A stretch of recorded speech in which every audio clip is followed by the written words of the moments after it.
Good people of the PMP community, how are y'all doing today? Very cold and cloudy day here in the Bay. I'm all bundled up into Roby Tuesday. Creative Tony's decided to go robe free today, but he's offsetting the lack of robe with the cool hat, so we're going to give him a pass. He's got that like longshoreman hat on. I told Tony the hat makes him look tough. That's just me. I look at Tony and I'm actually a little bit nervous when he's got the hat on. I'm like, that guy could do some damage. Dude, so yeah. You got to keep the dome warm in these cold days, man. It's really cold, and I don't have the full flowing locks to keep my head warm. So these, these beanies keep me nice and warm. And I apologize, Paulie Other Gates. I apologize for being robe free today. So I will show John Joseph in the Technicolor robe as many times as I need to today to offset that. Yeah, to offset your lack of. Hey, it's all good with me, bro. You can do whatever, bro. You can wear. You can come. You can do it. The show in a birthday suit if you want. Maybe we should. Maybe we should have like a naked broadcast. As long as we keep it from the waist up, no one would know what was going on down low. But maybe we'll do like an all nude performance at some point. Hey, pre-show post of the day goes to my buddy Arkansas Dave. He has planted the PMP flag down in the Deep South in the Razorback state. And he goes, he just said this like right when you were playing the intro, Tony. I looked over and Arkansas Dave had a note and it said, one of these days, the Dodgers are going to implode. Nice. And I'm with you, Arkansas. In fact, I got to be honest with you. I thought the Toronto Blue Jays were the perfect team to kind of take them down. It didn't work out. But I'm assuming, Arkansas Dave, that you are kind of exacerbated because you're responding to this Edwin Diaz deal. Did you hear about this? They just signed Diaz, dude. Now they got another closer. This guy signed a 3-year deal. He leaves the Mets. He has that great intro with the trumpet and all that stuff. And the Dodgers have him now for 3 years. Let's see, what is it? A measly 69 mil. Okay. This guy's going out there getting 3 outs a night. He's getting 69 mil. Anyway, my point is the rich get richer. The strong get stronger. And meanwhile, the Giants are like, we don't want to spend any money. So this could be another frustrating year we're on the brink of, Tony. The Dodgers, Diaz, go. Give me your thoughts, Steve. It's just getting old, man. And yeah, dude, I mean, the rich get richer. I don't know how else to say it, man, but F them. Just F them. I mean, though, they are getting older. Mookie Betts is getting older. Freddie Freeman is getting older. I don't know, man. Like, Muncie's belly is getting larger. Like, shout out to Blazing Saddles. Leon is getting larger. Anyway, Tony, go ahead. Yeah, Leon's getting larger. But finish up, because you're right. They are getting a little bit older. I'll listen to that. They are. So that might be a factor next year. And you also see the Phillies re-signed Schwarber. So Schwarber. I did. Schwarber. I never expected the Giants were going to, I never really expected that, to be totally honest with you. But yeah, Schwarber stays where he is. No surprise. Dodgers. Mark Gravy says Dodgers are going all out for the three-peats. Like, dude, come on. Oh, that's the last thing I need, brother. I got to tell you, the last thing I need is another fall baseball like landscape just littered with Dodger blue. I can't take it. I really can't take it. Someone's going to have to step up and beat these jackasses. I can't believe we're talking Dodgers in the middle of December, but that's what happens, Arkansas Dave. I feel you, dude. I saw that headline on ESPN this morning, and I was like, you know what, dude? Leave the Mets alone. The Mets aren't bothering anybody. They're back there doing their thing. They'll always be like a third-place team. Once in a while, they squeak through, but generally the Mets are going to Mets it up. So now they took and the Mets fans love this guy. They loved Edwin Diaz. So I got to imagine they're quite unhappy today. They should be, dude. And it's like, I don't know. It'd be nice. It'd be nice for a salary cap to happen in baseball, wouldn't it? And now they're talking lockout next year. It's like, that'd be the death blow right there. I'm telling you, baseball cannot. I don't think it's strong enough to survive another lockout or play stop. I just don't. Well, go check out minor league baseball. Go check out college baseball. I mean, I still go to some Giants games at Oracle, sure, but dude, go down to Sunken Diamond at Stanford, go to Evans Diamond at Cal, go see San Jose State play, go see Santa Clara play. Or you go see high school baseball too. That can be a good time. You watch some high school baseball. Dude, San Jose Giants games, Oakland Ballers games, those are fun baseball games, man. So I don't know. I'm just so sick of all of it. All of it. The amount of money these guys are making and the amount of money the teams are allowed to spend on contracts, it's just outrageous, man. And so, the rich are going to get richer and the gap is going to get larger. And the few teams at the top, we'll see them back in October. And okay, great. What's the surprise? Few teams at the top, Tony, makes me want to shout out Motley Crue, Take Me to the Top. Right. You can find that one on Too Fast for Love. Hey, Tony, let me ask you a question. Are you, because I generally, I yield to Tony when it comes to baseball because he got a great baseball head. Let me ask you this. Are you a baseball purist to the point where because I'm hearing there is like blowback now on the Savannah Bananas. Are you like pro banana or anti banana? Because there are some baseball purists that are like, oh, that's not real baseball. We shouldn't be doing that and stuff. I think it's entertaining. How do you feel about it? Here's the thing. Oh, here we go. See, here we go. Okay. No. Okay. If you don't like it, don't watch. Yeah. Don't go It's to like a the game. Harlem Globetrotters. You know what I mean? It's the same kind of idea. It's the sport, but there's all these gimmicks kind of built in around it. I just think it's a fun night out. You know, that's all. It's better than Monster. Hold on. I think Tony froze up a little bit. Hey, okay. Tony, are you with us? Tony, can you hear me? All right, Tony's gonna have to jump off and come back. I'm just laughing at the frozen face. You ever notice that every time we get frozen on the show, we have the most ridiculous faces on? Like I get frozen up, I'm like, you know what I mean? Like we have, look at Tony right there. Tony, abandon ship and come on back. We'll figure this whole thing out. Tony, he's broadcasting from Longbridge Pizza again. Maybe they got some Wi-Fi issues in there. But I'm just saying with the Savannah Bananas, I would definitely go watch that product and I wouldn't take it too seriously. Like I am a kid of, when I was growing up, and even when my kids are growing up, to be honest with you, I took them to go see the Harlem Globetrotters. My dad took me to see the Harlem Globetrotters when I was a kid. It was a lot of fun. And I equate the Bananas with that same kind of entertainment. It's a lot of fun, very exciting for the kids. And I don't think it's meant to be taken too seriously. Yeah, Miriam's saying the same thing. What's up, Miriam? Good to see you. She's saying Bananas are like the Harlem. I totally agree with that take. It's the same kind of thing. It's just jazzed up entertainment with the sport as the centerpiece. It's certainly not bothering me at all. Welcome back, T. You froze up. That, dude. Yeah, that was weird. I don't know. There's something. Sometimes this building gets a surge. I guess I do have to go back to my house at some point and do the show, but I'm loving the remote location, dude. So I kind of dig your vibe too, because I like you doing the show right underneath that Bob Marley artwork over there. Like I like seeing Marley right over your head. That's entirely appropriate. Yeah. Very fitting. This is Neil Donardi's office at Longbridge Pizza, and he's been, kind enough last week to let me use it. And then I said, hey, dude. And he said, hey, man, you seem to be enjoying it. You can use it anytime you want. And so I've been using it because it is nice to get out of the house and do the show. But anyways, back to Savannah Bananas, Paulie. Yeah. I enjoy it. Yes, it's not pure baseball, but it's not meant to be pure baseball. And that's what I'm saying. It's not to be taken seriously. It's meant to be. It's just it's a form of entertainment meant to show the kids and the family, and it's like family entertainment. So you can bring the kids. It's a good time. That's all. Totally, dude. And yes, Miriam, you're on the money. I like to come into Longbridge and eat their food too. I plan on doing that this week too. I got news for you guys. I plan on hitting Longbridge this week too. It's been too long. I haven't had a slice of Longbridge since the party, since the holiday frolic. And I got the DTs. I got the pizza DTs. I need to get in there and well. That's Thursday, right? Thursday with Shannon Kaler. Yeah. Shannon Kaler. We're having lunch with Shannon. That's right, man. That's right, man. Stone boxes, Shannon Kaler. But no, dude, just don't watch it if you don't like it. You don't have to like it. You don't just let them do their thing. It's fun. You know what? The younger generation loves it. Yeah.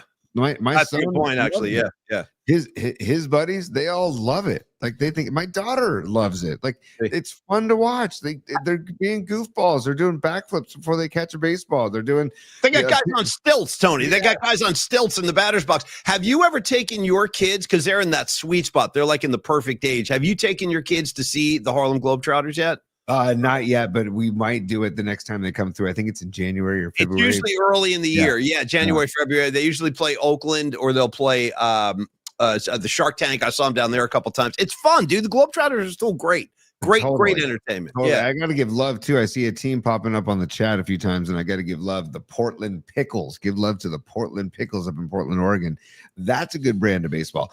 All this crap. I mean, when you think about how much money like a guy like Shohei Ohtani is making. Oh my God. If you broke it down to what he makes like per pitch or per game or per inning, it's still a grotesque amount of money, man. So it's like, none of these guys have any room to complain. Oh, by the way, speaking of that, Paulie, maybe later on in the show, did you see Juwan Jennings broke his silence about? I did. I saw it, and I was very unimpressed. I saw know. the comments last night. I'm like, yeah, all right. He goes, yeah, well, he said some stuff too. I'm like, I don't know. All right, man, whatever. Again, I would prefer, like, you don't need to be doing that. I get it, dude. A lot of guys like to trash talk on the field. I've never been one of those guys. I just like to play the game because I'm a student of like Jerry Rice, where Jerry Rice set every receiving record known to mankind. Jerry Rice had more touchdowns than anybody in the history of the league. And you know what he did when he scored a touchdown? Total business like. Here's the ball back. Nice play. Let's keep playing. Like, there was no, and I like that because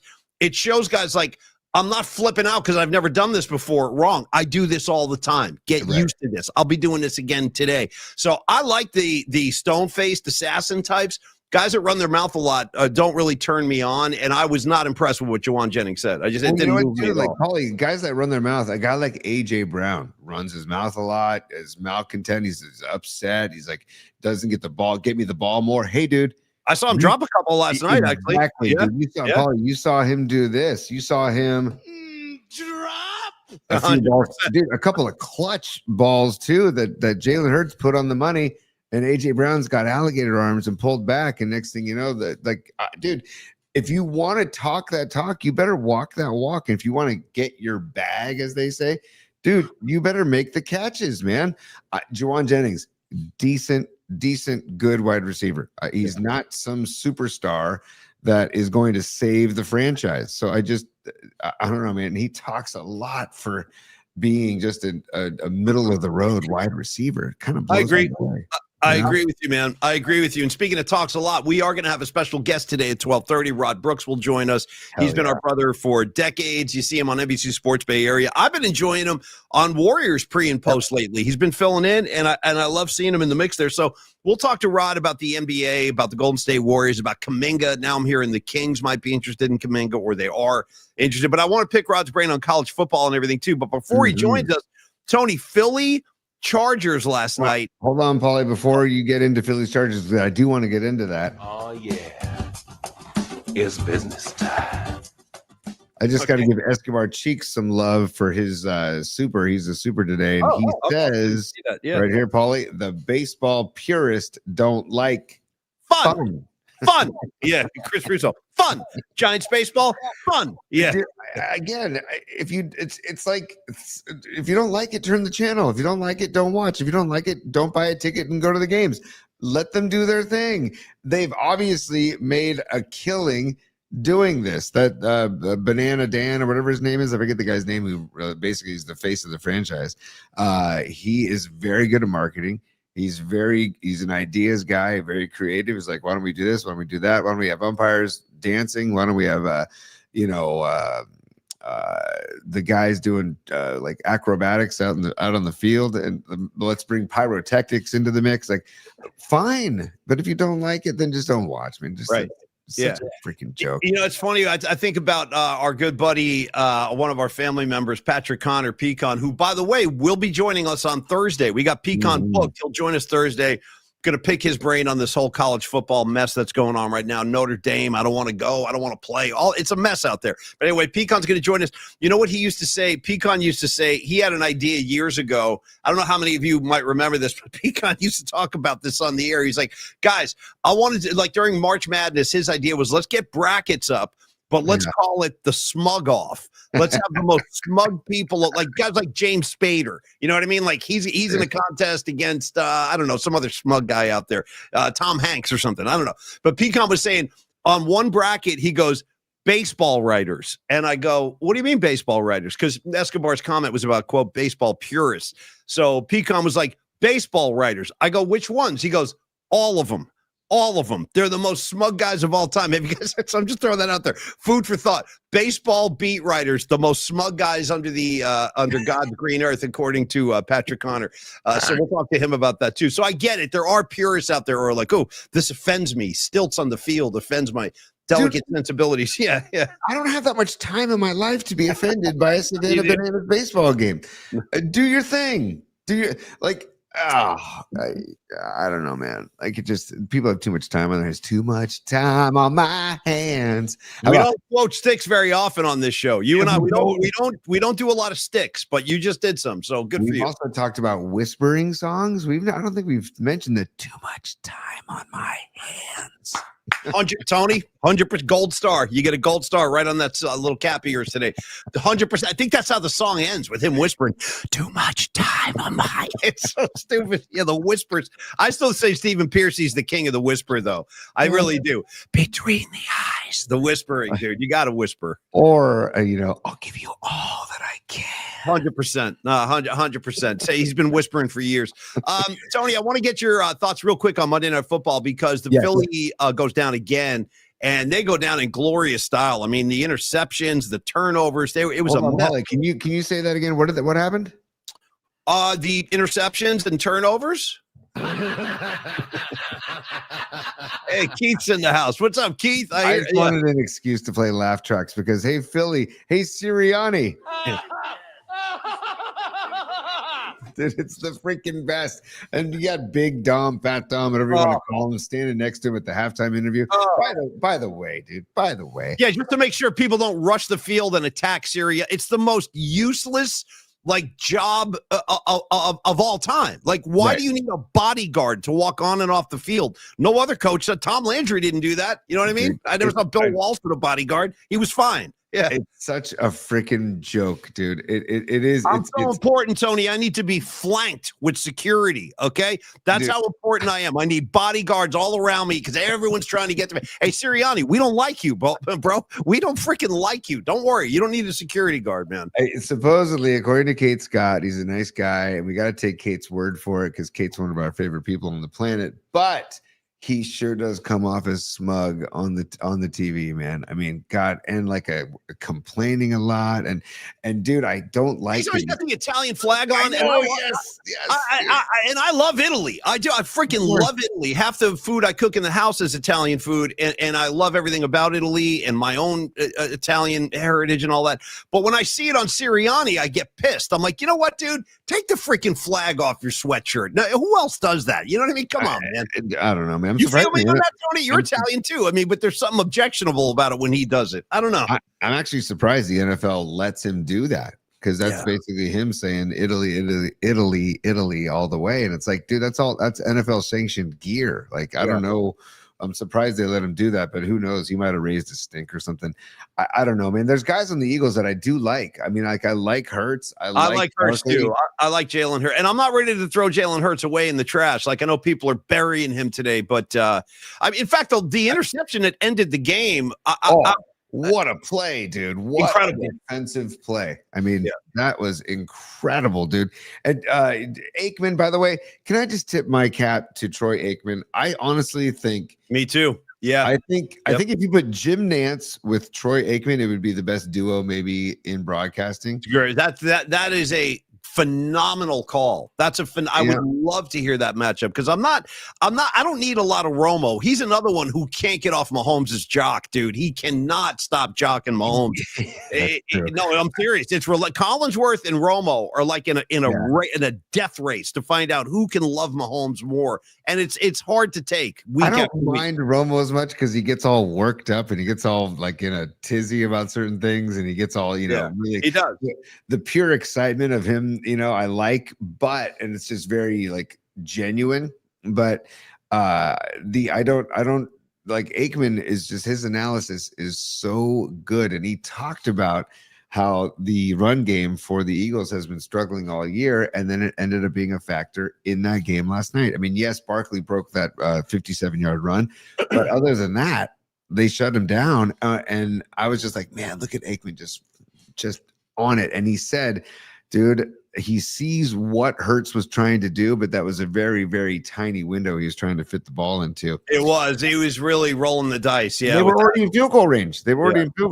Yeah. Like, they could have tied the game. They could have left there with the tie at least. So I'm sure Jalen Hurts wants that ball back, but what a defensive play, man. And watching Harbaugh with the goggles, whatever you want to call those spectacles. Have you noticed how big? I got to make an observation about Jim Harbaugh. I said this out loud last night. I'm just throwing this out there. I noticed stuff. I'm kind of weird like this. Yes, I'm watching the game, but then when they show Harbaugh, Tony, I can't help but notice Harbaugh's ass.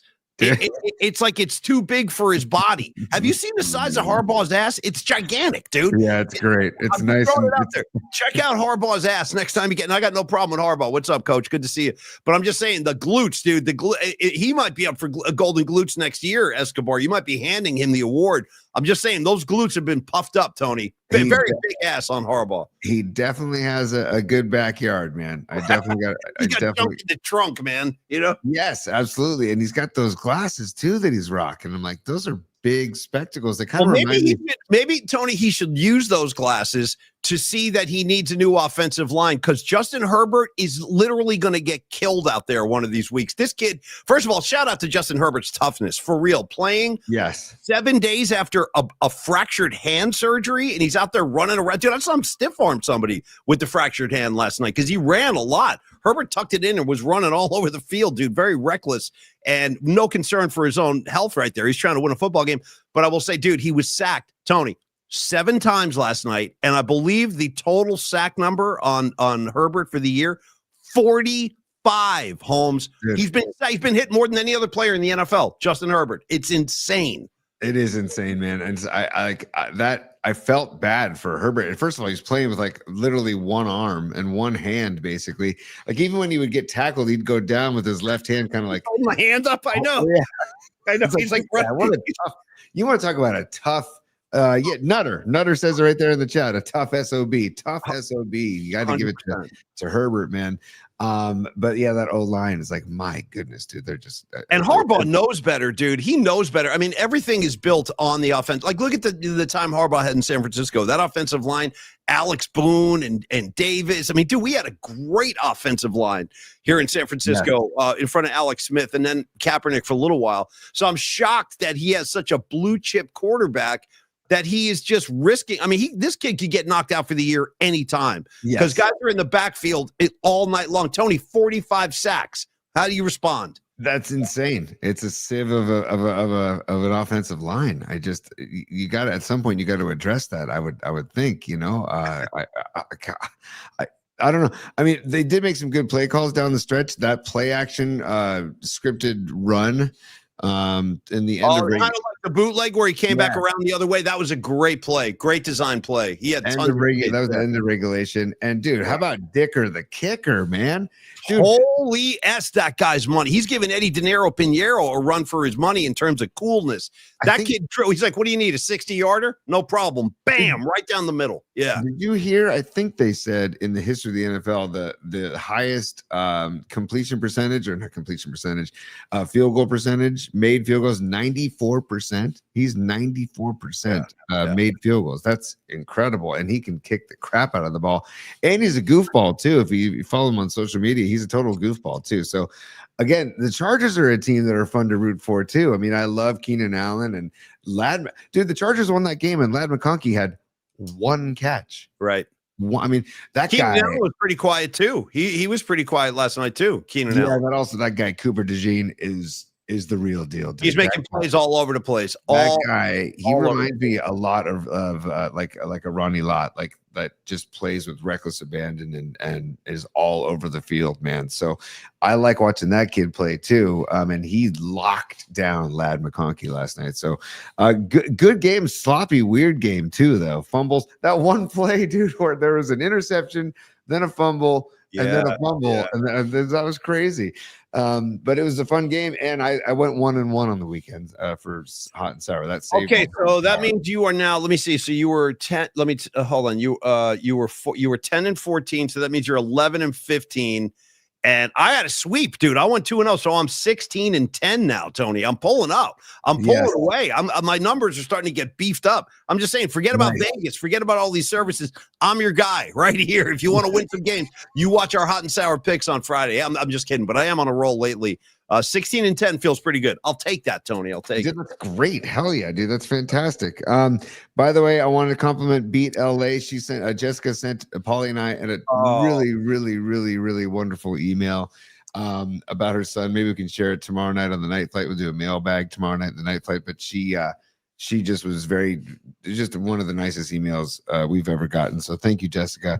And also, Jessica, I apologize, but Master of Particles / Stud Nuts took it to Jessica and beat LA in fantasy football last night. So we're entering the fantasy football playoffs now, Paulie.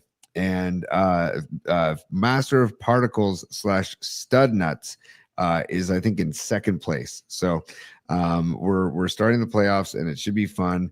I don't have the exact where's the league. Here we go. Yeah, we came in second place, dude. Tip of the cap to Bonnie, aka Scarlet Fire. She came in first place, 10-3. And then Mrs. Robot Centaur, Mrs. Centaur came in at third place at 9-5. Aaron Cass, the Octopuses at 9-5 and tied for third place. Fareed then came in at fourth with 8-6 record. Don Peralta 8-6. Folsom Steve 8-6. So Candlestick Kid 8-6. Wow, a lot of Escobar 8-6. So, anyways, fun season of fantasy football, and the playoffs get started this week. You guys are on fire today. I'm having a great time listening to Tony, but watching the reactions. Arkansas Dave goes, "Hey, Stud Nuts, you're the silent partner in this whole thing." 100%. 100% silent part. I'm just staying back on the sidelines. I'm letting Tony do all the heavy lifting. I'm not really a fantasy guy. I've never been a fantasy guy. It's too much stress. It's too many headaches. It's too aggro. I like to kick back and enjoy football. I don't need the stress of oh my God, what did CMC do today? It's too much for me. But anyway, yeah, I'm a total silent partner. Also, yes, Beat LA, that was a wonderful email. Thank you so much. It was a very nice note you wrote us, and we love you. So thanks for the support. Tell your son we said what's up. And then also I want to shout out Low Steve. In fact, let's give Low Steve some love before Rod Burke comes on. But I wanted to shout out Low Steve. When we were talking about Juwan Jennings a few minutes ago, I looked over and Carlos nailed it. He goes, dude, Juwan Jennings is the modern day JJ Stokes. Ooh, pretty much. You know what I'm saying? Maybe, yeah, pretty much. JJ was a guy who, in my opinion, I got nothing against the guy, nothing against JJ Stokes, but I would say, Tony, he was an underachiever. You know what I mean? He has that massive physique, dude. He was a big dude. And then when you talk to him, he'd be like, "Hey, what's up, man? How you doing?" He had that little voice and everything. He was like, the voice did not match the physique. But anyway, he was capable, kind of like Juwan. He was not a star, but he was capable. I don't think JJ ever made a Pro Bowl, did he? As far as I remember, I don't think so. I don't think so, dude. That's my whole point about this trash talk of Jennings. Dude, you're good. You're not some superstar. Just drives me. By the way, Tony, I didn't expect this, buddy, but I touched a nerve with Stokes. The audience is going crazy right now. Robot Center, don't put shame on JJ Stokes. How about Big Al and Chino goes, Jennings way better than Stokes. Stokes is always a divisive figure, Tony. Even in art, when we first started hanging out, Stokes was a very divisive figure, Dude, yes, absolutely, man. I don't know. I wasn't a big Stokes fan. I don't know. I wasn't anti-Stokes. I was kind of indifferent about Stokes. And then as soon as Terrell Owens hit the scene, dude, he became the number one immediately as a rookie. He was okay, you got Rice, you got Owens, and Stokes is in the mix somewhere. But he was never the lead guy. He was never even the second guy in command. Yes, Paulie, stand by. Oh, yeah. It's business time. Hey, we got Patrick Patton as a super. What's up, Patrick Patton? The creator of Particle Land, and also we got him. He was a winner of the Creativity Award for Polymax Particles. He says, "What's up, guys? I had fun on the party chat. Thanks for the award. I'm honored." So, dude, Patrick, thank you, dude. Come on, man. Thank you for what you've given the show, dude. Come on. I remember the first night we showed Patrick's video he sent in, welcome to Particle Land, with that little dude with his eyes swimming around, and he opens the door and walks in. I was like, oh my God, I've been to those places. I know what this is about. So anyway, Patrick, no, thank you, dude. Thank you. You're well worthy of being a PMP award winner. And we thank you very much for your creativity. Hey, I'm gonna make a note to let's go to Particle Land tomorrow night during the night flight. Let's visit Particle Land. I just made a note. Okay. Welcome to Particle Land. Totally, dude. Yes, you did that pretty well, Paulie. And also later in the show, I want to do a compare and contrast of Mrs. Doubtfire's glasses and Jim Harbaugh's glasses. Well, okay? that's the new thing now, Tony. I don't know if you know this, but I'm dead serious now. The latest trend in eyewear are those clear frames because they look weird. Okay. Like there's no, because most frames are like black or silver. Harbaugh was rocking the clear on clear. It's like the same color as the lens. So Okay. yeah, Well, dude, exactly. And look at Doubtfire. Okay. Okay, bring them up. Doubtfire. Let me see. You see? Are you getting Doubtfire? Yeah, there you go. I got him. Yeah. Doubtfire is clear on clear. So we'll do a compare and contrast later on the show if we even remember, but I'll make a note. But those spectacles were bothering me all night last night, and I'm not a fan. I was more concerned with the size of his ass. That's just me personally. I couldn't take I'm not kidding. I told you, I noticed a lot of weird stuff, and I'm telling you, Harbaugh's rear end has grown exponentially.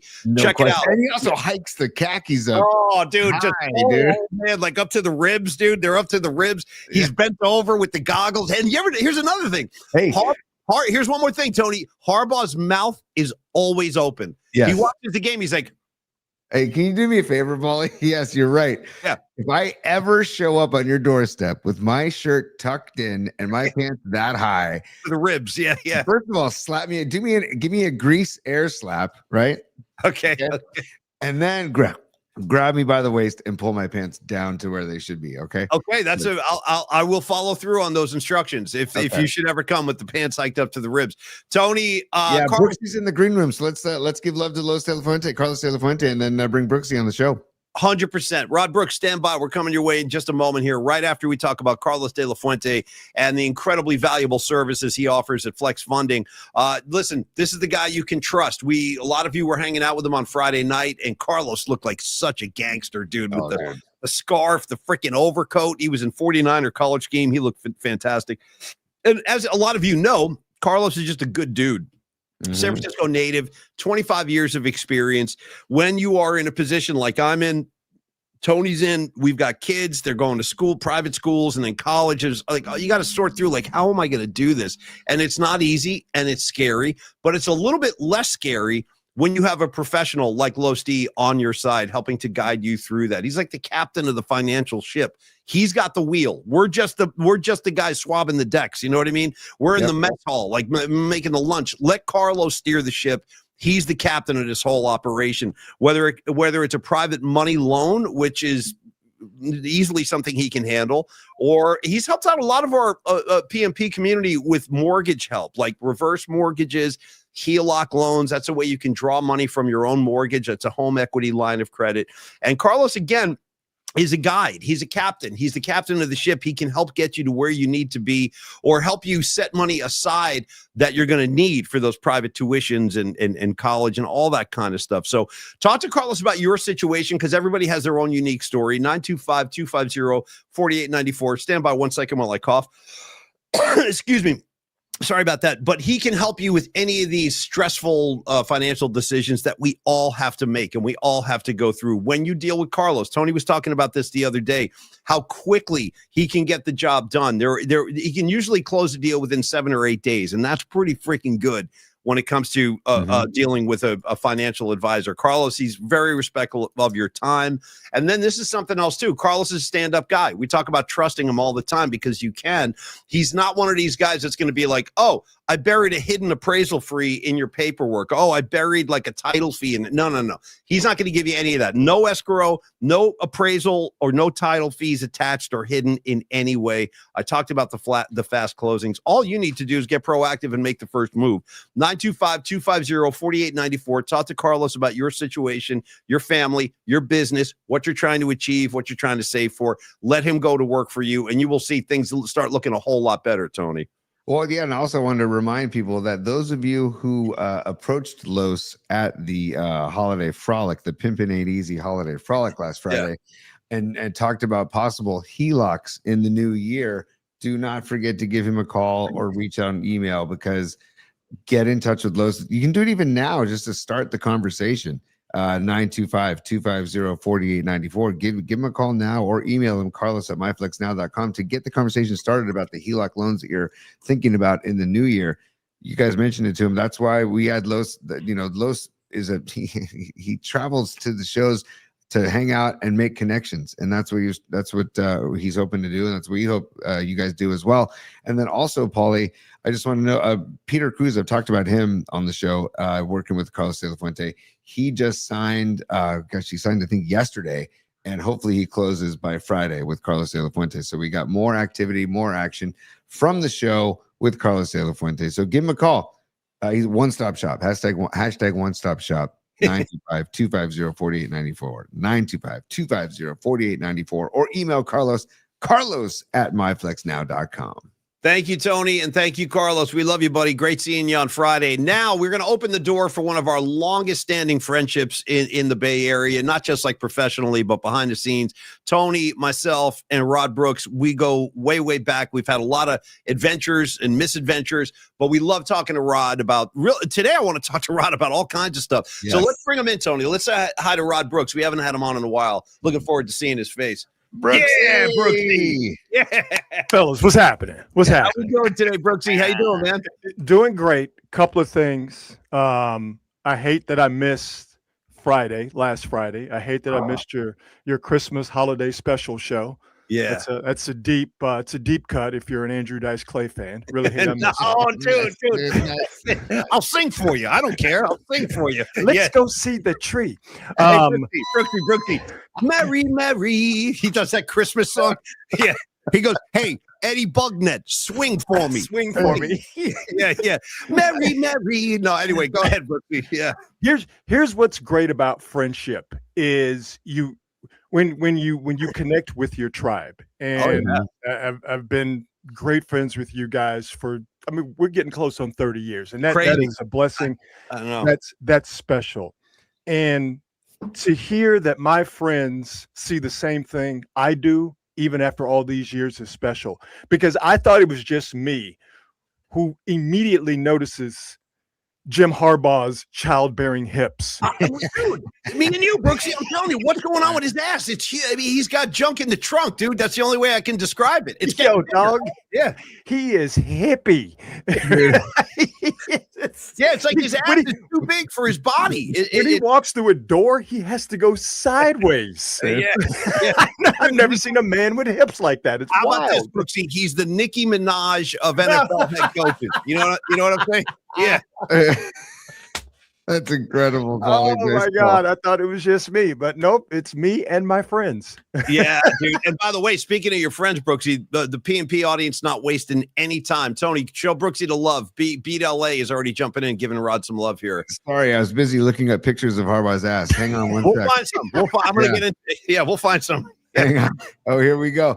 Rod, this is from one of our dear friends, Beat LA. She says, I love you, Brooksy, with five exclams, or maybe that's 6. I can't tell. But dude, thank you, Beat LA. Thank you so much. Rod, she's one of the greats, man. This is Jessica, also known as Beat LA.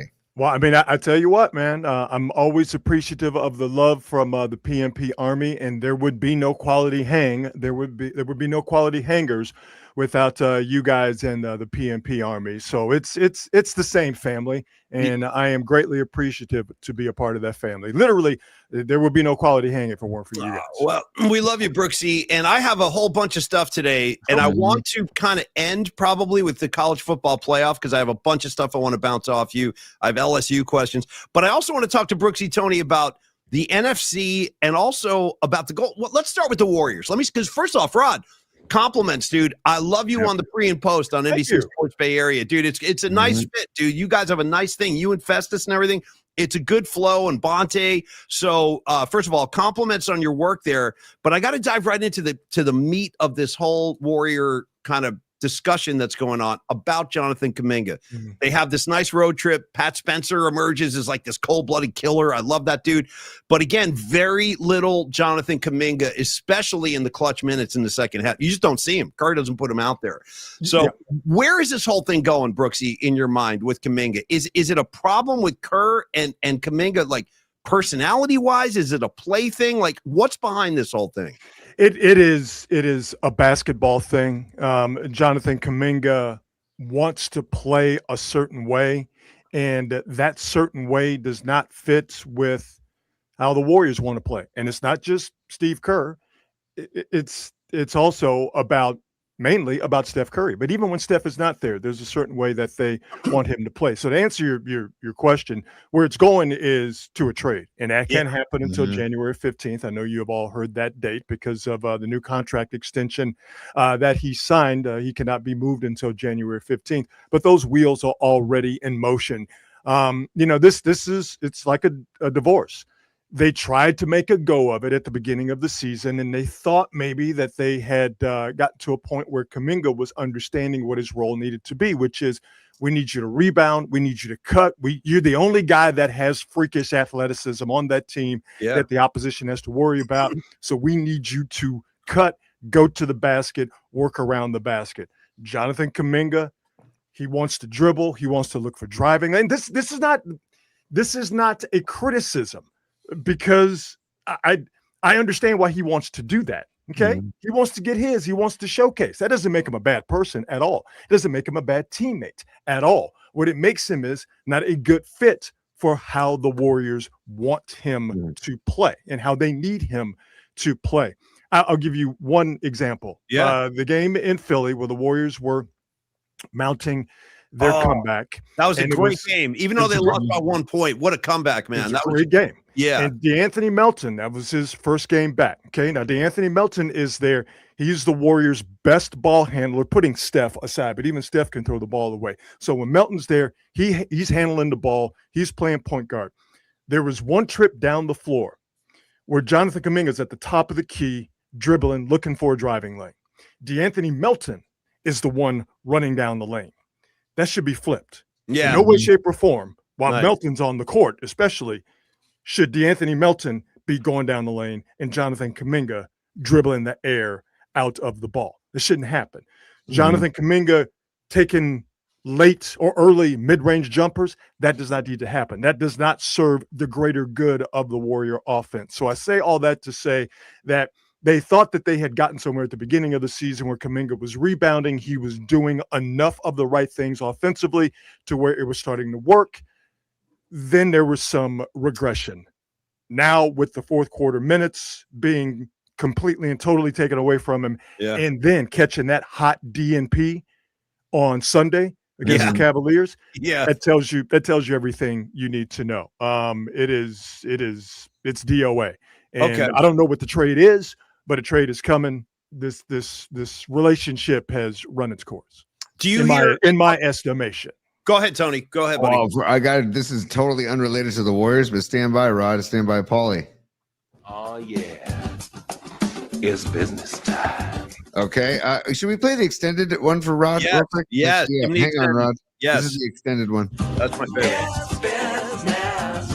It's business time. I know what you're trying to say. You're trying to say it's time for business. It's business time. Ooh. Yeah. All right, Rod. Yeah. Ooh, that's exactly what I like. You. Ooh. I love the ooh too. That's Flight of the Conchords, but we play that when we have business to handle. Rod, the supers are coming in, man, that we got to get to real quick before we carry on with the show. Patty from Napa, she's a super, and she says, "We missed you, Rod. Mikey have ways the wine we brought for you." I'm trying to understand what she's saying. I think she's made sense that she brought wine for Brooksy and Mikey's holding it or something like that. I'm trying to translate that. Yeah. Yeah, me too. But Patty, it. thank you for the love. And, we all love you, Patty. Thank you. And so she's got a wine for you, Brooksy, next time she sees you, which may be at the Hot Monk in Sebastopol for the Freestone Peaches, December 27th, by the way, Rod.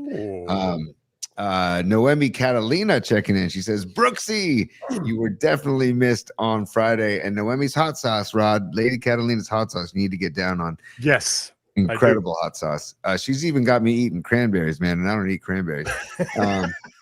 That's a whole side topic. And then we don't need no stinking badges. Says, shout out to Rod for surviving Rick Barry for all that time. I loved listening and missed you. That's awesome, Greg.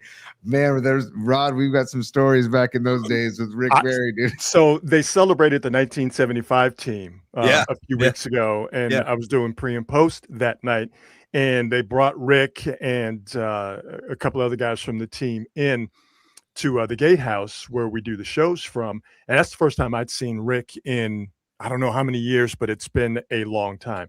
So obviously I got nothing against Rick, whatever. Mhm. So I go up to shake his hand, say hi to him, and you do you know when you're talking to somebody and you realize they have no idea Oh, who you are? They don't know you. They're being polite, but they don't know Yes. you. yeah. Yes. Rick had no idea who I was. Oh, Man. None idea. Like, And yeah, I was we okay. can do a I was show. okay with that.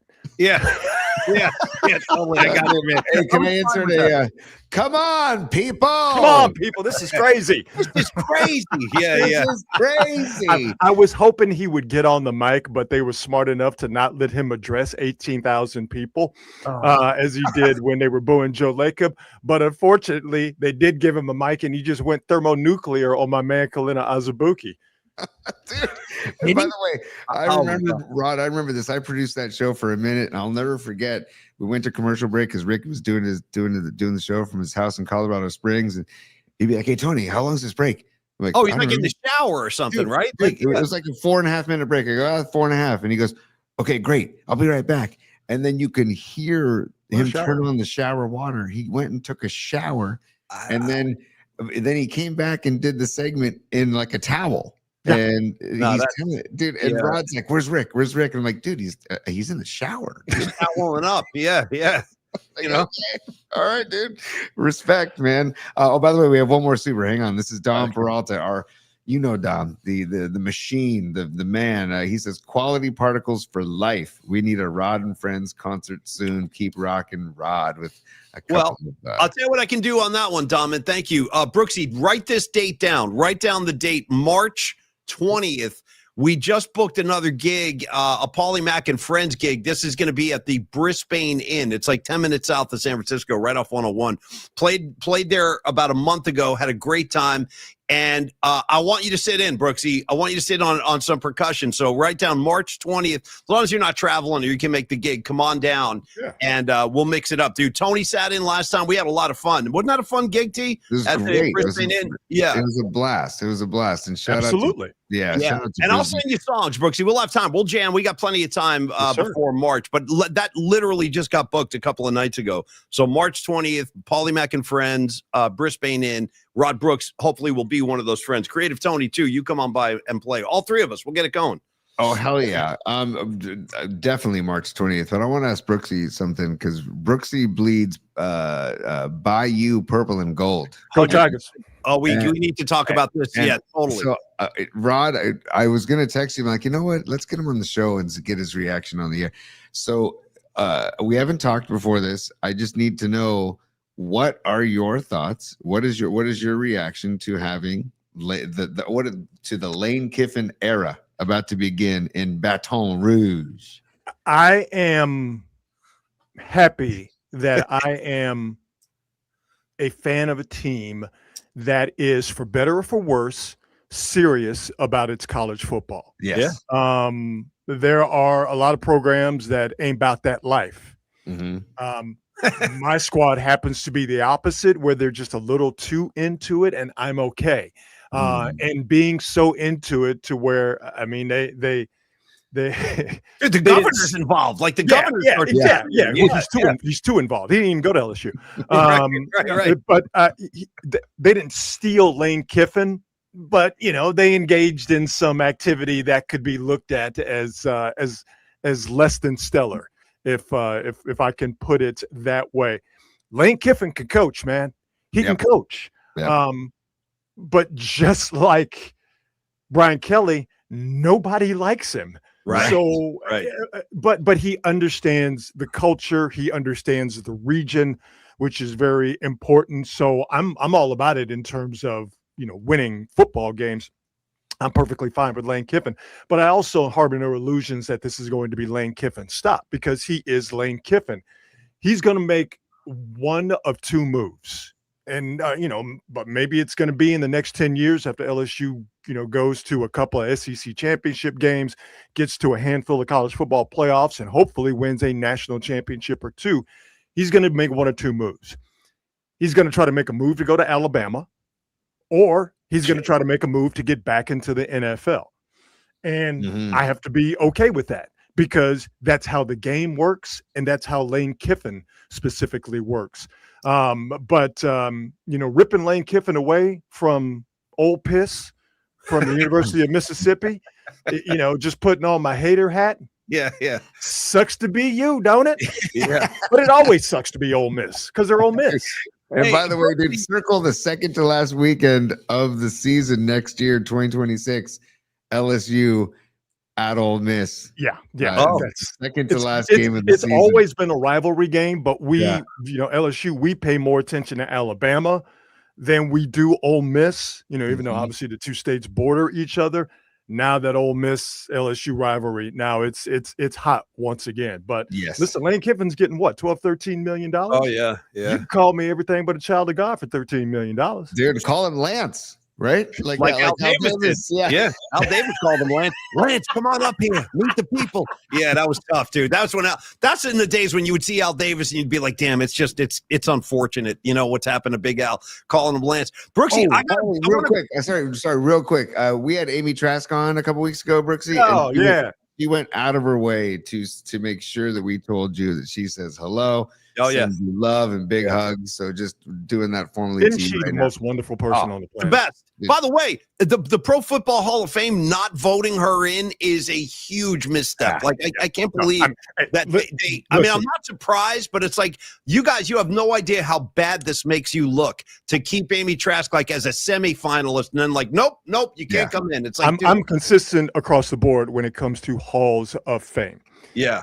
That I don't need a museum, because that's what they are, to tell me that I witnessed greatness. I understand why they are important to the individuals and their families, but I don't need the Pro Football Hall of Fame to tell me that Amy Trask is a groundbreaking figure in the entire, 82-year history of the NFL.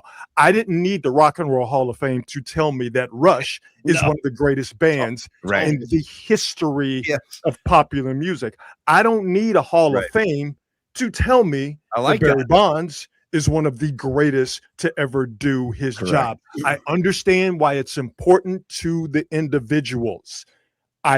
Me as a fan, I don't give a I don't care. Yeah, I don't care. I don't need a Hall of Fame to validate the greatness that I saw. Well, you don't need the Hall of Fame to tell you that Bonds and Kent were both a couple of pricks too. No, don't need that at all. No, we all experienced that firsthand. We know all about it. Oh, hold on, Paulie. Oh yeah.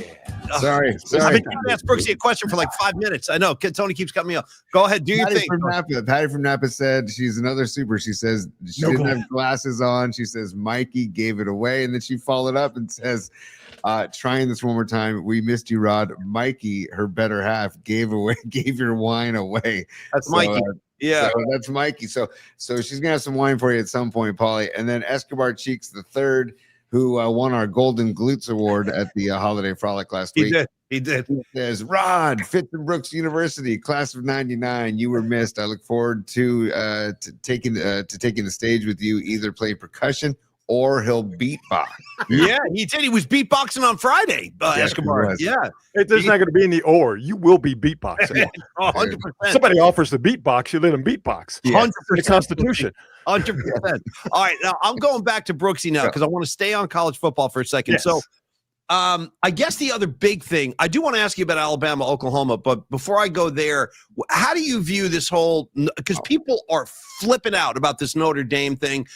Notre Dame, to me, all Notre Dame means to me is Joe Montana and Bryant Young. So I'm not like you know what I mean? Like, I'm not like a fighting Irish guy. I don't love them. I don't hate them. They're there.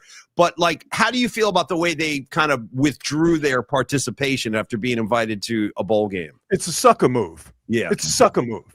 They didn't get what they wanted, and they decided to bounce out. And to me, it tells you everything you need to know about the University of Notre Dame. They ain't special no more.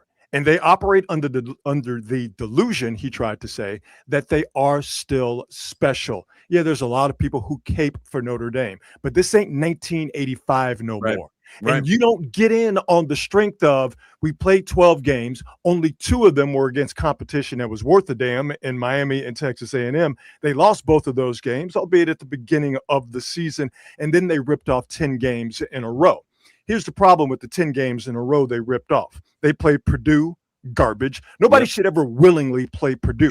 You only play Purdue if you have to play Purdue, and you're in the Big Ten and they're on the schedule. They played Arkansas. Arkansas stinks. One of the worst teams in the SEC. They beat Boise State, North Carolina State, what's left of USC, Boston College, Navy, Pitt, Syracuse, Stanford. Yeah, you won 10 games in a row, but you played a crap schedule. Here's the problem for Notre Dame, right? They need to join a conference. Yeah. You want to stay independent. You want to keep all the money from NBC, which you're well within your right to do. But without the protection of a conference, which is in essence a scheduling conglomerate, without the protection of a conference, which Miami has, even if it's the goofy ass ACC, with the protection of a conference, you have a better chance of getting in the college football playoff. Notre Dame tries to do this half-ass. We'll play 5 ACC games, but we won't be part of the conference. Yeah. Well, when it came down to it, they lost in 2 factors. The ACC was not going to go to bat for a half-in Notre Dame, more so than go to bat for a Miami team that is actually in the conference. And if they make the college football playoff, which they did, the ACC shares in the revenue.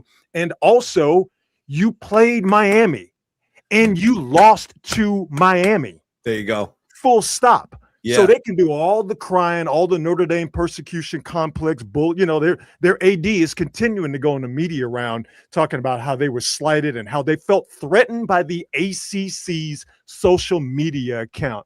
If they don't get out of here with all this nonsense whining, you don't want to play in the bowl game, ain't nobody gonna miss you. Yeah. Nobody. Yeah. That's just a pretty unanimous kind of like that take right there has been pretty much what I've heard time and time again since this happened. Like, it's just a bad look for Notre Dame. And if you want to be one of the big boys, don't be acting like this. Don't be like, join conference, join ACC, join the Big Ten, join the SEC, join a conference. And even if you get to a conference championship game and you have a representative schedule, which Alabama did, or if you get to this conference championship game and you only have 2 losses, you could sustain a loss in that conference championship game like Alabama did and still possibly get in based on the strength of your schedule and based on the fact that you were in a conference championship game. It really is that simple. That's it. Well, that's all. That's why Bama's getting the nod, because they have 3 losses and lost to Georgia by 21 points, but they have better, more difficult schedule. But they beat Georgia in Athens, and that was the beginning. And listen, I don't give a damn about the University of Alabama. I want Alabama to go down in flames. Yeah. But they beat Georgia in Athens and then went on a streak of winning, I believe, 4 or 5 games in a row against top 25 teams. Notre Dame didn't do any of that. Notre Dame thought that they had gamed the system by only playing 2 teams worth a damn and then having the rest of their schedule being just being basically filler. No, you didn't game the system. The system worked the way it should, and because it worked against you, now you want to cry. So I like this game coming up for Alabama. It's Bama, Oklahoma. I like the quarterback for Oklahoma, this Mateer kid. I just like him. I like the way he plays. I like his whole vibe. But in your mind, Brooksy, can Oklahoma beat them twice? Because they went down to Alabama and beat them, but I'm not sure they can do it again. Like, how do you view that game right there? They can beat them twice. It's going to be one of the on-campus playoff games, and they're playing in Norman. That's worth something. It's probably going to be cold. Not probably. It will be cold. Yeah. Oklahoma's defense is really, really, really, really good. Oklahoma's offense, not very good. The problem with Alabama right now is they can't run the ball, and I don't know if they're getting Jam Miller back in time. But even when he is playing, Alabama is not running the ball like we've gotten used to with Alabama, and their quarterback Ty Simpson has absolutely regressed over the course of this season. So if I had to pick one right now, I'd pick Oklahoma to beat Alabama again. Alabama is just the, they're not what they used to be, No, and it is no. shocking to see them not be able to run the ball effectively. Yeah, great call, dude. Great call. Yes, Tony. On that note of beating a team twice, I was so happy for Indiana to beat Ohio State, but my instant thought, Rod, was if they happen to meet again in the championship, can Indiana beat Ohio State a second time Great in 2 question. weeks? You know, like- Listen, I'm a college football snob, right? Okay, I'll be the first one to admit it. I was very dismissive of what Indiana did last year. And listen, the Big Ten, they're once you get past Ohio State and I guess now Indiana and Michigan to a lesser extent, and then definitely to a lesser extent Penn State, Big Ten is not good. It's not good at all from top to bottom. Just the depth isn't there. And I thought last year wrongly that Indiana benefited from a weak Big Ten schedule. Right. And now their schedule this year, again, not all that great, but just watching that team, it's like in college football, the real teams are built at the line of scrimmage. Yep. And they got a good offensive line in Indiana, obviously a good quarterback in Mendoza they protect for, but their defensive line, their defensive front at Indiana is one of the best in the country. It looks like almost an SEC front. And I give them credit for playing a big boy style of football. So I say all that to say this. If they ran into Ohio State again, Ohio State's going to have something for them, but I would not count Indiana out by any stretch of the imagination. They are well coached. They are built well. Yeah. They're built to last as long as they continue to invest in their football program, and I don't see why they wouldn't. I kept thinking. Sorry. Go ahead, Paulie. You go, T. Go ahead. Well, I was just going to say Ohio State, if Georgia wins their first game, which I'm sure they will, they got to get past Georgia too, right? If like, listen, you want to talk about defenses. Right. Georgia, man, pads was popping. Yeah. In the SEC championship game against Alabama. That Georgia defense, they were young to start. They are much, much better. I mean, Georgia's the squad you got to watch out for. Yeah. And just for the record, probably I'll let you have it back in a second, but just for the record, thank God that this playoff bracket exists now. Like I am very excited for all of these games. Literally, people who hate it because Notre Dame didn't get in, or because BYU and they shouldn't have gotten in, or Texas or Vanderbilt. They don't. Do you not remember the old days? Do you not remember how stupid it was to have the Associated Press and the UPI poll determine who was the champion? And I know people get like, well, you should go back to the BCS where computer decide. No, man, it might be flawed, but at least we have human beings crafting a field so human beings can go out on the field and prove who's better, who's best. It ain't perfect, but to me, it's far superior than what we've had for the entirety of college football. Let's say March Madness has the same arguments every year too. I mean, there's always teams that are upset they didn't make it in or whatever. So it's the same thing. You're never going to please everybody. It's like life, man. You're never going to please everybody. No. You know? But I like what Rod said too. It's better when there are actual human beings with heartbeats like involved in making these decisions, rational conversation, stuff like that. Hey, Brooksy, we'll let you go in a couple of minutes, but before we do, just a couple of words on the NFL, pro football. Watching Philly lose last night, the way they lost. No, dude, it's crazy. You know, I've been trying to get my hands around the NFC for weeks now because I was convinced. See, and I get a lesson in humility every week because I was really starting to believe that the Bears might be getting ready to do something special. And then they go to Lambeau and looked. Now, they didn't look terrible, but they looked pretty futile offensively. They couldn't really do much of anything against the Packer defense. So the Bears came down to earth. Philly has been crashing down to earth for weeks now. The Lions, they're inconsistent. Suddenly you start thinking, are the Niners like maybe quietly poised to make a run? Like I heard Richard Sherman say that the other day. He was like, no one's talking about the Niners, but this is a team that is capable of doing some damage. So I'm just want your view of the NFC, Brooksy, considering what I said about the Lions, the Bears, Philly. I expect the Rams to be in the mix. They are a pretty good football team. And Seattle. Right. It's all NFC West. But how do you factor in, like, where do you see the Niners in the landscape right now? With the exception of whoever wins the NFC South, whether that's Tampa or Carolina, the other 6 teams, to me, you could throw a blanket all over them, or you could throw them all in a barrel, pull it out, and be like, yeah, I could see them winning. To me, the Rams are the most complete team. Yeah. The Seahawks are just as complete. I ding them a little bit because even though he had a get-right game last week, Sam Darnold has regressed. Yep. But when he's right, that's a really, really good Seattle outfit. And not to make this sound like a college football selection show, but that win the Niners got against the Seahawks in week 1, even though that was a long, long, long time ago, that's a really, really good win because that Seattle defense, brother, that defensive line, Leonard Williams is going to live in your backfield. Yeah. You just have to figure out how to make it a less destructive proposition over the course of a 3-hour football game. But Seattle is really, really good. The Bears and the Packers, I'll stick with the Bears here since the Niners have them coming up.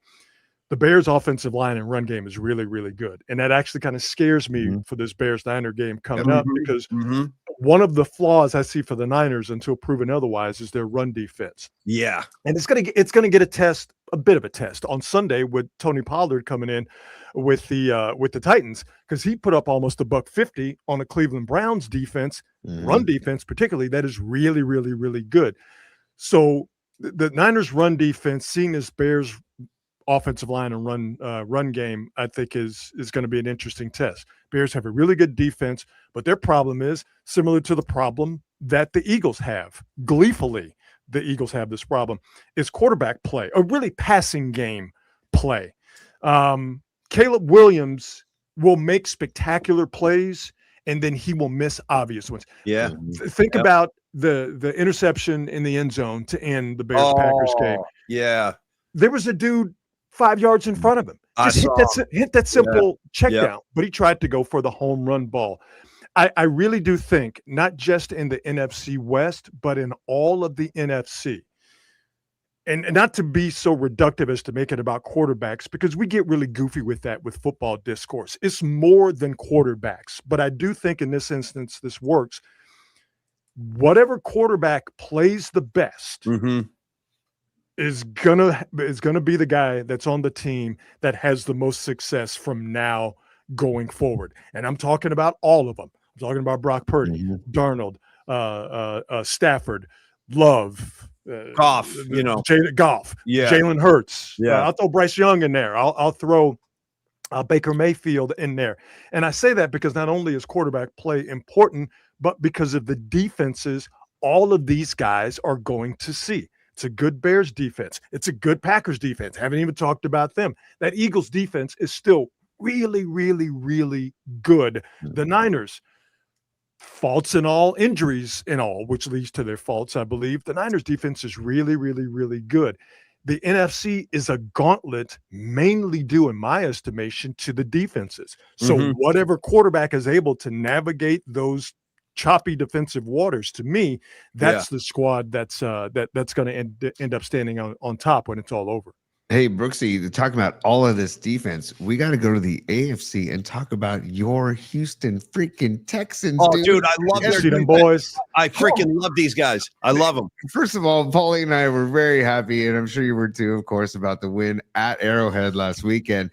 But Will Anderson, dude, Henry To'oTo'o, I mean, these guys they come to play, man. They don't care. They are laying. You talked about laying hat in the college ranks, dude. Last Sunday was some of the most physical football I've seen all season, dude. And by the way, side note, Rod, the PMP Familia made us a Patrick Mahomes pinata. I saw that they brought to the party. I saw that. Of course, a Christmas pinata. It all makes sense. Yeah. Exactly. Right. Perfect. Yeah. But also, Al-Shire, by the way, I miss Aziz Al-Shire, by the way. He could have taken Mahomes' head off, but he kind of grazed him. He kind of missed the full-on hit. But for a second there, I was like, oh, Aziz is going to lay him out. And he just kind of missed him. Yeah. Hey, but the Texans, dude, they've won 5 straight. They got the Cardinals, Raiders, Chargers, Colts left on their schedule, man. They've got a good path for themselves coming up, too. So I'm excited for the Texans. I mean, D'Amico Ryans, how could you not love D'Amico Ryans and his Niner roots as well, too? You could argue, Tony, that they're the hot. You could really make an argument they're one of the hottest teams in football, if not the hottest, because they started 0-3, and since then they're 8-2. Yeah. This team is rolling right now. I love, I mean, obviously, you know, being a kid from H-Town, I love the way they play defense. Yeah. And the only way I can describe it is that the Texans, they stuff an opposing offense in a burlap sack, and then they just take turns beating the sack and kicking it until the clock reads triple zeros. Yeah, I was being a wise guy. You know, I said this on Twitter, that Sunday night is the night the Texans became America's team. Nice. Everybody in the country wanted to see the Texans just have the Chiefs bleed out on national television. And that's exactly what happened. So the Chiefs cannot win the division. They are mathematically eliminated from that. So that's either going to be the Chargers or the Broncos. And talking about defenses, that Broncos defense is really good. And we all want to see the Chiefs dead. But until that casket is closed, that casket has been lowered into the ground. Yeah, cement has been poured onto that casket, and then we put dirt on the cement that was poured on the casket, and we wait around to make sure that they're not on some zombie shit. The Chiefs are not dead yet. All of that being said, the Texans were the perfect team to show you can't be scared of them dudes. Right. You can't. Listen, as much as there is to dislike about Patrick Mahomes, people don't realize how big, how strong, how fast he is, to go along with how annoying he is and how he has used the NFL referees to sort of cloak him in a suit of armor. But once you get past all that nonsense and it's just line up and play football and you ain't scared of those dudes, you can make them bleed. And that's what the Texans did Sunday night. Well, here you go, Brooksy, real quick. There's just wanted to show you the piano in case you hadn't seen it. I saw that. No, I saw the picture of it. There you go. There's so accurate with the hair. Dude, they did the hair, they did the whole thing. I know. And Rod, the eyes are not looking straight ahead; they're looking to the side. That's just looking at the ref. Where's the call? Brooksy, I'm not kidding. I swear to God, this is true. The guys that made this for us are from Santa Cruz, and they filled the piñata with chocolates, little bottles of whiskey, and assorted bags of herbal delish. I'm not kidding. It was an adult piñata. So when we hit the piñata and this thing opened up, dude, there were bags of grass falling on the ground. We're like, I look over, I see Tony's putting a baggie in his pocket. I was like, dude, this is getting crazy out here. So it was a really fun piñata, dude, filled with all kinds of adult unmentionables. Yeah. From the days of back at watching Half Baked in my apartment, Brooksy, to here we are now. Hey, Tony, let's do this. Let's give Rod one final super, and then we can let Rod get going. And we appreciate the time today, Brooksy. But you're going to like this. This is a good question. Throw up badges for Brooksy. Let him see this one. Also, too, Paulie, real quick, we have Mark Gravy Graves, too. He says, didn't Rod climb the foul pole while Pac Bell was being built? So it wasn't the foul pole. It was a construction crane. Oh, okay. That was like, 200 feet above the earth, above terra firma. And once you got up to a certain point, like above the ballpark that it hadn't been filled in yet, but once you got above it, the wind took it and would just start to wave it. And it was easily the stupidest thing I've ever done. I don't like the sound of that. Yeah. Also, Brooksy, you'll see when you come meet us at Standard Deviant, our new favorite brewery in San Francisco. It's a beautiful tap room right by Longbridge Pizza. That's where we had the Holiday Frolic. One of the guys who I think he's like head of, he's the scientist that makes all the beer. He drives a Suzuki Samurai. Shut up. How do you find parts for that bad boy? Great question. Dude. Yeah. You might as well buy a new car. If you might as well be a Model T in today's age. Dude, I took a picture of it, Rod, for you. I'll send it to you, man. It's beautiful. Although it doesn't have a beautiful LSU sticker on the bumper like yours did. Yeah, we can make that happen. Yeah. And then final super, thank you, Greg. This is Greg, also known as We Don't Need No Stinking Badges. He says, I'd forgotten Rod was a skier or a snowboarder. Look at a good all those terrain maps. Got me jonesing to ride. Oh Go, man, Brooksy. can we pray for snow? It is bare up in Tahoe right now. Whew. Come on, bring it. Some of the most fun, I've worked with Rod for almost 30 years, and some of the most fun I've ever had with Rod Oh is my gosh. going down the mountain on a snowboard with Rod. I mean, We have to do it this winter, man. We've been Yeah. flapping our gums about it. We have to hit the mountain at some point this winter. I know we're damn good at meeting up in the summertime at the beach. I know, right? Yeah, exactly. Yeah. When there's no snow available, we just look at heavenly and go, we should go there this year. Yeah, see all those runs? We used to crush those runs. Yeah. But yes, Brooksy, we'll get you down the mountain. Hell yeah. So snowboarder is the answer, Sneaking Badges. He's a boarder. Yeah. Man, I'll never forget you learning God, Rod. Man, that was 97, 98 getting on that. Wow. Time ago. Yeah. Yeah, long time. Good times, though. Good times for sure. Oh, the best, man. The best. And Brooksy, we love you, buddy. Thank you for the time as always. Absolutely. And we'll definitely do this again, like in the playoffs and stuff like that. But we'll see you before the holidays for sure. Keep up the great work on NBC, dude. Seriously, you're great on basketball. I love you doing the Warrior stuff. It's nice. Listen, guys, anytime, no doubt. And can I promote a couple of things? Hell yeah.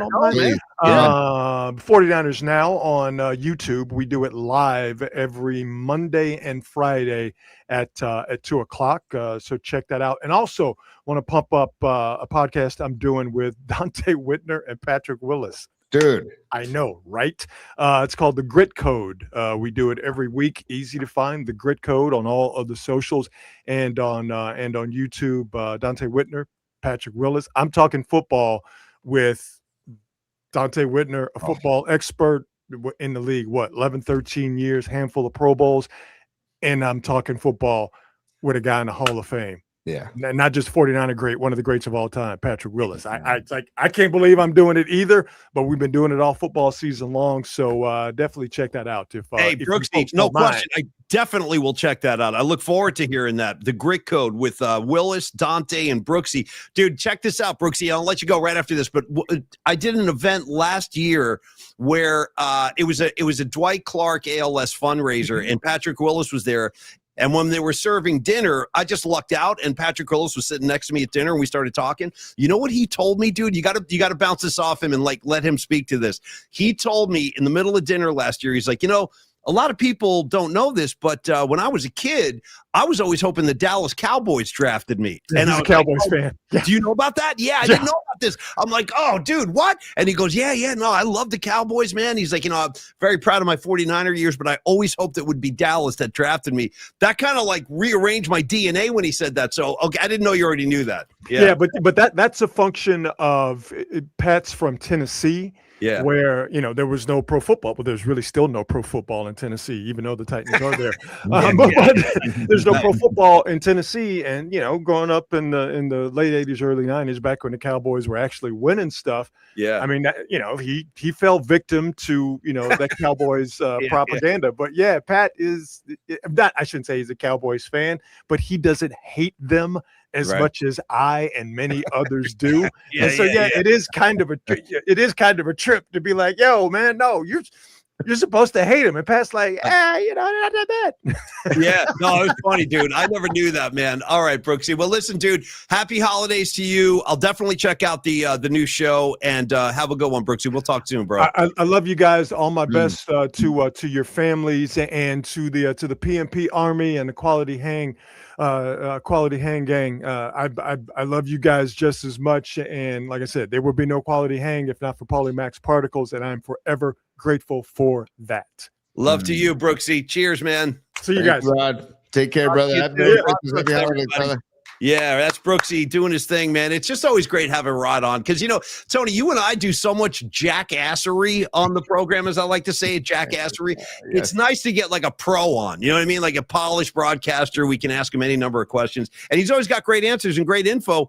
You know what I love about Rod, though? He is purely capable of the same jackassery as well. So he's we demonstrated that by quoting Dice at the beginning. Swing for me, Eddie Bugnett. Remember when we used to, dude, Dice, Tony, Brooksy, and myself, and Darren Chan, engineer of the San Francisco Giants, just throwing that out there. We used to go over to Tony's house to have some afternoon, we'll just call them sessions, and we would sit there with the new Andrew Dice Clay comedy album on, just sitting on couches howling. And Brooksy and I were anyway. So yeah, no, Brooksy likes to have a good time. There's no question. Oh God, yeah. That's Darren brought his friend Jeff's. Remember Jeff's? Darren brought his friend Jeff's to the party. I miss Jeff's. I wonder how that's Jeff's plural, you guys. Jeff's plural. Yeah, yeah. I also remember, dude, that place Tony had a place on 25th Avenue right off of Geary. Yeah. That was like, it was a sitcom in there, dude. We'd be sitting in there. There would be a guy like crawling through the window, and Tony's like, no, it's just my landlord. Don't worry about him. Wasn't there like a couple of women living next door too? A couple of ladies like in their 30s, which to us at the time, that we like older women. We're like, oh, Tony's got 30-something neighbors. They're ladies and everything. But yeah, those are the fun days, dude. Those are really fun days. Oh, those were incredible days, man. Back in the day, that's when we had the pillow, the Ziploc bag that we called the pillow. We went to Trader Sam's all the time and went to Tommy's Mexican all the time. And the truth of the matter is, the reason we say high noon on the PMP show, the reason we're broadcasting at high noon, that actually started at Creative Tony's old place. We would say, hey, we're going to meet up at Tony's for high noon. And then the hijinks would ensue, literally. But we took that from the old days. We took high noon, the term, and we applied it to our new show. So incredible. So all the things we got away with back then, man. I got to tell you a funny story. I never told you this, but I don't think I ever told you this. I was too embarrassed, but I'll tell you right now. So way back in the day when we were having the high noon sessions at Tony's place, I'll just say my partner at that time, I remember this, she was like, where are you going? And I go, well, I'm going over to Creative Tony's. He's having a high noon session. And she was like, well, I'll tell you what, if you're going to Creative Tony's for high noon, she didn't really endorse the whole maneuver, to be honest with you. And she was like, well, you're not driving the car if you're going over to Creative Tony's. She's like, you need to take the bus. So she made me actually get on Muni, dude, for a high noon session. She wouldn't want me to have the car keys. I'm not kidding. I never told you that. You know who I'm talking about. Yeah, true story. True story. Yeah. Well, you're not. She's like, you're not driving the car. I'm like, oh, come on, man. I've been driving. I've been doing it for years. Don't even worry.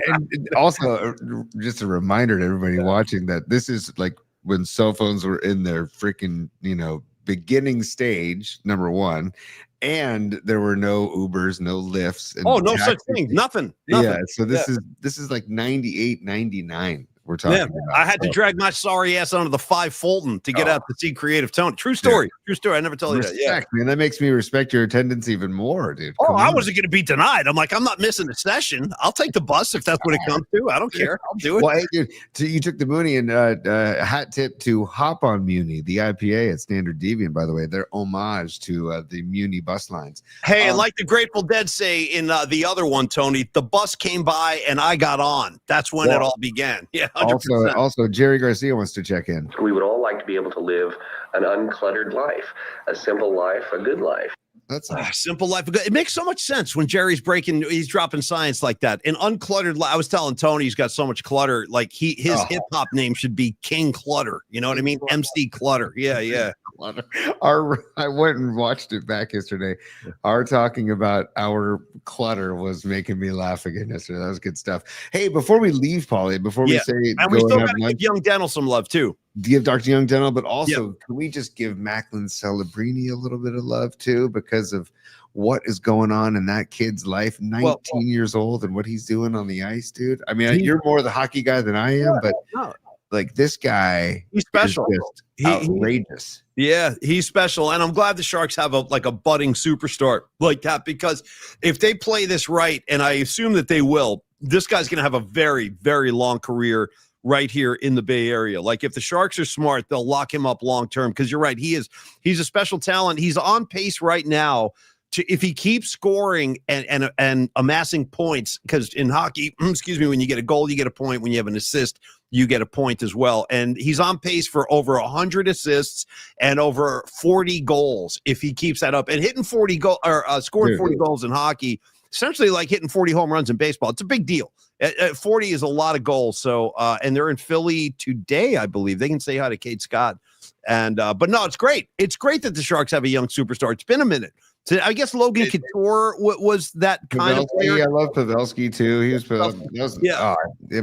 it's really nice to see him, and knowing that they hopefully that he's going to be a Shark for your career, dude. Come on, lock him up. That's what I'm saying. That's what I'm Lock him saying. up.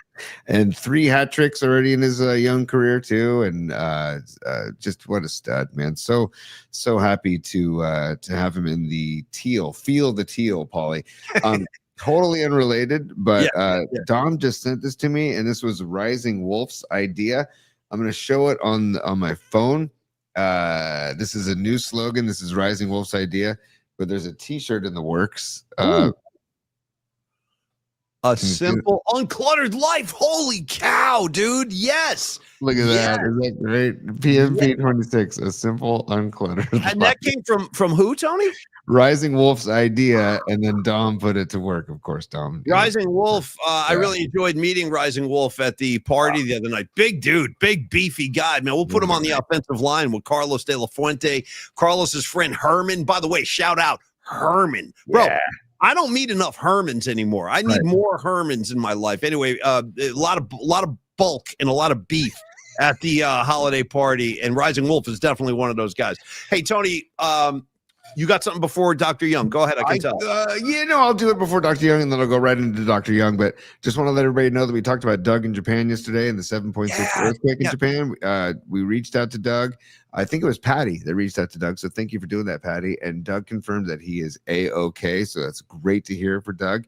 And he's doing well. Also, tomorrow night on the night flight, I want to get into some emails. We've got a new McVeigh elf picture that Mark Gravy sent Oh, us. nice. Yeah. I'm excited. I haven't seen this yet. Mark Gravy Graves sent that. Thank you for sending that, Mark Graves. Also, Arkansas Dave sent a funny email about Travis Kelce and a Grateful Dead appreciation that happened down at San Jose State's campus over the weekend. I wanted to share that as well. And then we're gonna have to revisit Particle Land tomorrow night, just to give Patrick Patton some love. So fun stuff coming up tomorrow night on the night flight, and we got some tickets to give away too to the Sweet Sally gig happening at Rancho Nicosia this coming Saturday. P. Hey, I want to say too, Tony, that a lot of people don't know this, and a lot of people don't care unless you're a Grateful Dead fan. But I think you'll appreciate this. San Jose State surprisingly has Grateful Dead historic roots running through it, and here's my favorite kind of thing to point to. Brent Midland, when he joined the Grateful Dead in '79, the first gig he ever played with the Grateful Dead was at Spartan Stadium. So I always like to quote that. I think that was April of '79. And like Bonnie was saying the other night, dude, that's my favorite era too, is the Brent Midland years. I really like when Bruce Hornsby was in the band from 90 to 92. Those were great years too. But Brent is my go-to, and I think a lot of people feel that way too. And Brent, again, first show was at Spartan Stadium. So can't tell the story of the Grateful Dead, Tony, without dropping Spartan Stadium in the mix. And I like that. Dude, that's so great. And so supposedly, I know there's different like discussions about the first ever Grateful Dead show or with like first ever jam that Jerry did or whatever. But San Jose State was celebrating the Grateful Dead, their Grateful Dead roots, and marking the band's first ever performance under their iconic name, just blocks from the campus 60 years ago. So it was opening. There was a concert in '69. Right around the campus in San Jose. So there, we can talk about that tomorrow night, but there's some cool footage of them celebrating the Dead, and Trixie Garcia was on hand to talk. So, I love Trixie. Trixie's such a sweet human being, just like her old man. And you can see it's weird. Like I have gotten a chance to hang out with Trixie a few times, and every time like I'm around her, when you look at her, you can see Jerry's face. Like you can see Jerry's face in her face. It's pretty wild. But anyway, long live the Garcias. And also, Tony, long live the official dentist and dental office of the PMP Familia, as I like to say. Now, you guys saw Dr. Young the other night. If we had like a handsome off, he might win the contest, Tony. The dark tan, you know what I mean? The perfectly coiffed hair, the vibe, the style. Liz was telling me the other night, too. She goes, don't sleep on Dr. Young's comic skills. Like she was saying, he was like dropping a lot of comedy when you and I were busy doing the awards and everything. But it was great to see. Yeah, there he is right there in the white pants right there, the beige pants. He is a handsome looking dude. And I'll tell you this, he is also the preferred and official dentist of the Polymac Particle Show, located here in San Francisco on 490 Post Street, right down there in Union Square. And Tony, this is the time of year you want to go to Union Square. Although I got to admit, I was slightly heartbroken when I heard there will be no Santa at Macy's this year. And I don't know what's behind that, but there's no Santa appearance at Macy's in Union Square. I don't know why, but I was kind of bummed out to hear that because that's a great tradition and the kids love that. Tony, have you ever skated on the rink in Union Square? Dude, every year. Really? Every year. Yeah, it's a tradition. The kids go, we go, and every year, and then go grab food on Belden Lane. Lane. I want to take a guess, and I'm going to guess that Olivia is a good skater. I'm just guessing. I can see that somehow. That's a good guess. Yeah, she definitely enjoys the ice. And then Dom is more of a terror on the ice, where it's like, dude, slow down, chill. He's looking out. to hip check dudes into the boards. Yeah, yeah. Well, dude, that was his first love. He was Joe Pavelski for Halloween when he was like 5 years old. I remember working with Dom on face-offs in your front yard one day. I was like, dude, play the stick, not the puck. Knock the guy's stick. That's my whole thing. Don't play the puck when they drop it, dude. You play the other guy's stick. You knock his stick out of the way, and then the puck's all yours. Anyway, I was trying to teach him that little face-off trick. Oh, dude, it resonates, man. And he hasn't given up on hockey, and he also wants to play football. And I'm like, dude, just slow your roll. Just slow your roll and everything. But I would say my daughter Olivia's more graceful on the ice, and Dom's more of a he's a bull. Yeah. He's a bull. He's like a bull. I know. I've seen him. I know. I'm still saying offensive line. SI, get ready. Here he comes. Anyway, Young Dental, info at youngdentalsf.com. Should you want to make an appointment or just ask his office any questions about your dental situation. And I know a lot of you have just taken on these new health plans because open enrollment is just ended for a lot of people. So look into Dr. Young. If you're ready to make a switch, if you're unhappy with your dentist or you just haven't had an appointment in a while, Dr. Matt Young is the guy. Trust me, he's our buddy. He's going to take great care of you. Just tell him that you're tied in with the PMP show. He'll treat you like a family member, man. And he offers all the comprehensive dental care you can shake a stick at, everything from your standard cleanings. Maybe you've got that sore tooth. If it's a cavity, he'll take care of the fillings, obviously. But he specializes in implants. He's the president of the American Academy of Implant Dentistry. The guy, I'm not even kidding, he goes around the country and lectures about his techniques. That's how good he is. And if I didn't mention this, like Carlos de la Fuente, Dr. Young has been in business over 25 years. And that's the kind of experience I'm looking for when it comes to a dental visit. I don't want some kid just out of dental school. He's like, hey, does that hurt? Like, I don't want that. I want a professional. Tony always talks about the hands and the gentle vibe of a Dr. Young.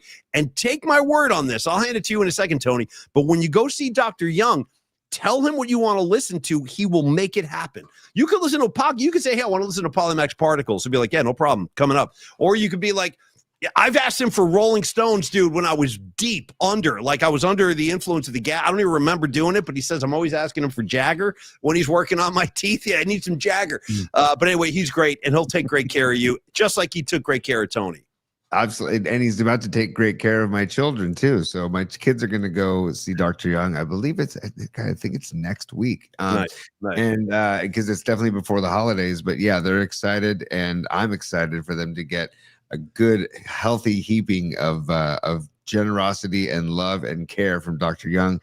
And also Dr. Young has inspired me because he introduced me and you, Paulie, to the Sonic Care Diamond Clean electric toothbrush. You can't go back. Once you start using Sonic Clean, you don't go back to the standard. You can't. I have a good 3-minute meditation every night now when I brush my teeth because it's the gentle hum when you're doing it. Yeah, it just kind of lulls you. You're like falling asleep while you're doing it. Yeah. Well, consider this weird, consider this not weird, whatever. But my parents, they don't know this and they won't know this. They won't watch the show. But my parents, people close to me, they're all getting Diamond Clean Sonic Care toothbrushes this year. Is that a strange Christmas gift? I hope not, because that's what they're getting. Because I'm so inspired. I want other people to know the goodness of taking care of your teeth like that. And that's all from Dr. Young. And I can't thank him enough for taking care of my teeth. He's about to take care of my kids' teeth. And again, the dentist can be something that's enjoyable. That's what the Young Dental Group is all about. It's an enjoyable experience. Believe us when we tell you. We're not BSing you. Paulie kept telling me, and then I went and I was like, oh my God, Paulie's right. He's so right. This is an enjoyable experience. So get in there. And again, I stress it every single freaking time. 6 days a week. They're open 6 days a week. And they're open from 8 a.m. to 7 p.m. on weekdays, 8 a.m. to 4 p.m. on Saturdays. Get in there. And then I turn it into a field trip because that's what I'm going to do with the kids. Turn it into a field trip. in San Francisco, enjoy the city for the day. I would recommend that you go to Cafe Macaroni on Columbus for a nice lunch with Mario and Stephanie, but do what you want and make it a good day in San Francisco. But give Dr. Young a call, 415-392-8611, or email them info@youngdentalsf.com. P. Thank you, Creative Tony. And thank you, PMP Familia, everybody from Big Al and Chino to Rags in New Jersey, Arkansas Dave, Don Peralta, Badges, of course, all y'all, Noemi and Patty, on and on it goes. We love you guys. Thanks for the support today. Thank you, Rod Brooks, for joining us. Tomorrow night, we resume our festivities. We'll do it night style. We'll do the Polymac Particle Night Flight Wednesday at 8 o'clock. On Thursday, we bring Patrick Connor. Old Peaches joins us for his take on the college football playoff, the structure, the system, the teams involved. I think Pat's take is going to be a lot different than Rod Brooks's. I think he's more of a traditionalist, but we'll see. We'll pick his brain. It's always fun to just catch up with old Pecan. So anyway, Tony, great show today. Thanks for all your work. And let's do this. Take us all home with some business, some crossfades, and then I'm going to crossfade myself into the kitchen for lunch. So lay it on me, Big T. There we go. Yeah. Oh, whoops, my bad. That's not good. No, it's all good. However you want to do it, man. Business hours are over, baby. It's business. It's business time. Oh, We would all like to be able to live an uncluttered life, a simple life, a good life. Ooh, you didn't even wait for Alex Van Halen to come down on that cymbal. You just started the drone underneath. I love it. All right, Tony, great job, buddy. Have a nice afternoon. Everybody enjoy your Tuesday. You can watch the Sharks and the Philly Flyers. I think that's a 4 p.m. face-off, I think, 4:30. Yeah. All right, looking forward to that, and looking forward to our night flight tomorrow. Everybody be cool, be kind, and we will see you tomorrow night at 8 p.m. Cheers, y'all. Have a good one. take care, y'all. Peace.